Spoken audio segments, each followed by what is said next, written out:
আপনারা সবাই জানেন যে রিসেন্টলি আমার কোনো একটা ছোট্ট বক্তব্যের ক্লিপ নিয়ে বাংলাদেশে প্রচণ্ড পরিমাণে ট্রল, আলোচনা এবং সমালোচনা হচ্ছে। মেবি এটা 3 দিন হয়ে গেছে। তো আজকে আমি ছোট্ট একটা ব্যাখ্যা দিব, এবং এই ব্যাখ্যাটা আমি আগে বলছি, এই ব্যাখ্যাটা সবার জন্য না। এই ব্যাখ্যা তাদের জন্য যারা আমাকে মন থেকে ভালোবাসে, যারা আমাকে ট্রল করতে চায় না, বরং তারা আমার ওয়েল উইশার। কারণ কেউ যদি আপনাকে হেট করে, ঘৃণা করে, আপনি যতই ব্যাখ্যা দেন সেটাকে নিতে পারবে না, আপনাকে সে এগেইন আবার হেটই করবে। তো এই ব্যাখ্যা তাদের জন্য, those who really love me from their own heart, যারা আমাকে ভালোবাসেন। আচ্ছা, ব্যাখ্যাটা হচ্ছে এরকম, দেখেন, ছেলে এবং মেয়ে একসঙ্গে আছে বলেই মনে হয় একটু মারামারিটা বেশি হয়েছে, আই থিঙ্ক দ্যাট। ওকে, এখন বিষয়টা হচ্ছে যে ক্লাসটা আমি নিয়েছি বা যে ক্লাসটা আমি প্রায় সময় নিয়ে থাকি, এটা হচ্ছে একটা সরকারি প্রতিষ্ঠানের ক্লাস। এখানে স্কুল, কলেজ, ইউনিভার্সিটি সকল শিক্ষার্থীরাই এখানে ভর্তি হয় এবং তারা ইংরেজি ভাষার কোর্স করে। তো আমার মেবি এখানে 2 বছর থেকে আমি জড়িত আছি। মাঝে মাঝে ক্লাস নেই, এবং যখন তাফসির প্রোগ্রাম শুরু হয়ে যায় তখন আমি ক্লাসটা আর নিতে পারি না। So maybe it has been 6 months that I didn't take the class. তো স্যার যিনি আছেন, ক্লাসের যিনি স্যার, উনি আমাকে খুব ভালোবাসেন, and he's my closest one, mashallah, and he's one of the best teacher that I have ever seen in my life, mashallah. He's really amazing teacher. তো আমাকে তিনি ফোন দিয়ে বলেন, ভাইজান, অনেক দিন হয়ে গেল আপনি আসেন না, ক্লাস দেন না, বক্তব্য দেন না, তো আপনি ক্লাসটা নেওয়া শুরু করেন, আস্তে আস্তে যতটুকু পারা যায় ক্লাস নেবেন। তো আমি প্রথম ক্লাস নিলাম একবার, সেকেন্ড টাইম আবার গেলাম। তো ক্লাসের পরে একটা ইফতার পার্টি ছিল আমাদের, সেখানে আমি বক্তব্য দিয়েছি। মেবি ওটা একটু বেশি ভাইরাল হয়েছে, এক পাশে ছেলে আর এক পাশে মেয়ে। দেখেন, ছেলে এবং মেয়ে যে একসঙ্গে আছে এটা আমার হাতে না, it is totally out of my capacity. For example, আপনি একজন টিচার, আপনাকে একটা ইনভাইট করা হলো কলেজে। তো কলেজে তো স্বাভাবিক এইটা যে এক পাশে ছেলে থাকবে, এক পাশে মেয়ে থাকবে। এখন আপনি টিচার, আপনি বাধ্য বক্তব্য দেওয়ার জন্য। তো আমি সেখানে গিয়েছি, সেখানে আমার বাধ্যতা এটা, ওখানে সবসময় এভাবেই ক্লাস হয়। এটা অনেক আগের প্রতিষ্ঠান, এটা একটা সরকারি জায়গা, ছেলে মেয়ে ভর্তি হয়, ক্লাস করে। এখন আমি কি একাই ছেলে মেয়ে নিয়ে বক্তব্য দিই? তা কিন্তু না। আপনি দেখেন, যত ইসলামিক লেকচারার আছে যারা পুরো পৃথিবী কাজ করছে, for example doctor Zakir Naik, he is working for Islam all over the world, মাশাআল্লাহ, পুরো বিশ্ব যে কাজ করছে ইসলামের জন্য। আপনি তার অনেক স্পিচ দেখবেন ইউটিউবে, এক পাশে ছেলে আর এক পাশে মেয়ে, দুটো মিলেই তিনি কাজ করছেন। আচ্ছা, আর একজন আছেন মুফতি ম্যাক, আমার একজন খুব ফেভারিট পার্সন, মাশাআল্লাহ। উনি একজন ইংলিশ লেকচারার, মাশাআল্লাহ, খুবই সুন্দর ভাষা তার। তিনিও পুরো বিশ্বব্যাপী কাজ করছেন, তার অনেক স্পিচে ছেলে এক পাশে, মেয়েরা এক পাশে। আচ্ছা, অন্য কান্ট্রি বাদ দেই, from our country, for example Mizanur Rahman Azhari সাহেব, ওনার অনেক বক্তব্য দেখবেন ইউটিউবে আছে।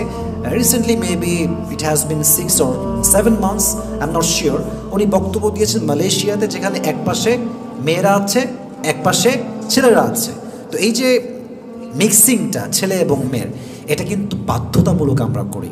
একটা জায়গায় আমরা গিয়েছি, ওখানকার অ্যারেঞ্জমেন্ট কমিটির সিস্টেমটাই হচ্ছে এরকম যে এক পাশে ছেলে, এক পাশে মেয়ে।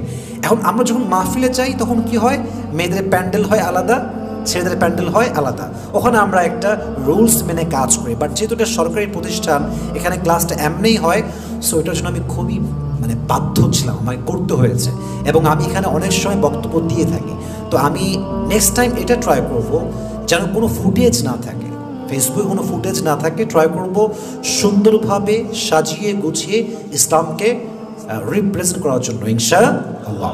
আচ্ছা, আরেকটা বিষয় হচ্ছে, আমি ছোট্ট একটা কথা বলেছিলাম সেখানে, সেটা হচ্ছে এরকম যে যদি তুমি কোনো মেয়েকে দেখে মানসিক শান্তি খুঁজে পাও, দ্যাটস এনাফ ফর ইউ। এটা নিয়ে দেখলাম অনেক ভুল বুঝাবুঝি হয়েছে, একটা মিসআন্ডারস্ট্যান্ডিং হয়েছে, একটা মিসকনসেপশন তৈরি হয়েছে। আগেই বলবো যে এই বক্তব্যটা কাট করা হয়েছে, এখানে অনেক কিছু বাদ আছে। মূলত at that time I was talking about marriage issue, আমি বিয়ে নিয়ে কথা বলছিলাম। তাই বললাম যে ছেলেদেরকে যে বিয়ের ক্ষেত্রে মেয়েদের মাঝে সবচেয়ে বেশি জরুরি হচ্ছে চরিত্র।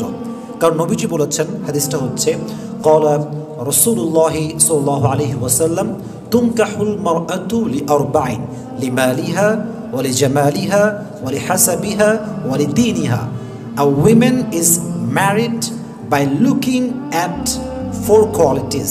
একজন মেয়েকে 4টা গুণ দেখে সাধারণত বিয়ে করা হয়। নাম্বার 1, লিমালিহা, for her wealth status. Number 2, ওয়ালি জামালিহা, ফর হার বিউটিনেস। নাম্বার 3 হচ্ছে ফর হার ফ্যামিলি স্ট্যাটাস। আর 4 নম্বরটা হচ্ছে ওয়ালি দিনিহা, for her religious personality.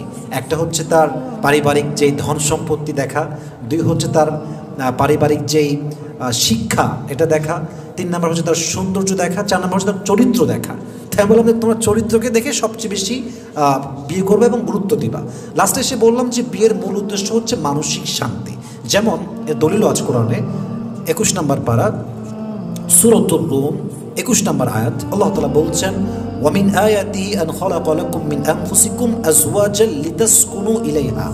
One of the best creation of Allah subhanahu wa ta'ala is husband-wife relationship. And there are 3 purpose of husband-wife relationship.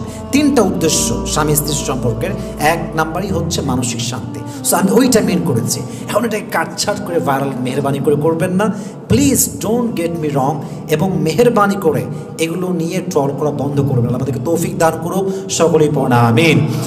R last কথা হচ্ছে এই যে দেখেন, মানুষের কথায় মন ভাঙা যাবে না। যার স্বপ্ন যত বড় তার আলোচনা তত বেশি বড়, আর যার আলোচনা যত বেশি তার সমালোচনা কিন্তু থাকবেই থাকবে, অবশ্যই এটা হবে। এখন কথা হচ্ছে লাস্ট কথা এটা আমার, এটা বলে আমি শেষ করতে চাই, আমি কোনো দলের লোক না, আমি ইন্ডিভিজুয়ালি কাজ করছি, আমি সবাইকে ভালোবাসি, আমি একজন মধ্যমপন্থী মানুষ, আমি একজন মধ্যমপন্থী মুসলমান, আমার কোনো দলের ব্যানার নাই। আর সবচেয়ে বড় বিষয়টা হচ্ছে আমি প্রত্যেকটা প্রোগ্রাম করি, আমি সুন্নি মহাসম্মেলন করি, আমি আহলে হাদিসের মাহফিল করেছি, আমি কোনো ভেদাভেদ করি না, আমি সব প্রোগ্রামই করেছি আল্লাহর রহমতে। অতএব আমাকে কোনো দলে ভাগ করবেন না। And I am so sorry যদি আমি কোনো ভুল করে থাকি। আর সর্বশেষ কথা হচ্ছে আমার দ্বারা কখনো কাউকে আমি ট্রল করব না, আমি অলওয়েজ মানুষের ভুল কথাটা হাইলাইট করব না, আমি তার ভালোটা আগে বলবো, তারপরে তারা ভুল ধরাবো। যদি আমার কোনো গুণ থাকে আপনি গুণটাও বলেন, খারাপটাও বলেন, তাহলে মানুষ কী করবে, পজিটিভলি নেওয়ার ট্রাই করবে ইনশাআল্লাহ। এবং সর্বশেষ কথা হচ্ছে মেহেরবানি করে যারা আমাকে ভালোবাসেন এগুলো মারামারিতে যাবেন না, কোনো বাজে মন্তব্য করবেন না। And to be honest with you, this is my personal point of view. I don't compare myself with anyone. I don't overtake anyone, and I don't want to compare myself with anyone. This is really true. আমি কখনো আমাকে নিজের সঙ্গে অন্য কাউকে যে মিশাবো, তুলনা করবো, এটা আমি কখনো করি নাই। আমার জায়গা থেকে always I try my best to B the better version of my self. নিজে ভালো তো জগৎ ভালো, নিজে ভালো তো সমাজ ভালো। তো আমরা নিজেদের ভুল দেখবো, আর যদি আমার কোনো ভুল থাকেও দোয়া করবেন যেন আমাকে সংশোধন করে দেয়। এই বলে শেষ করছি আজকের মতো। আল্লাহ আমাদের সবাইকে তৌফিক দান করুন, সকলেই পড়া আমিন।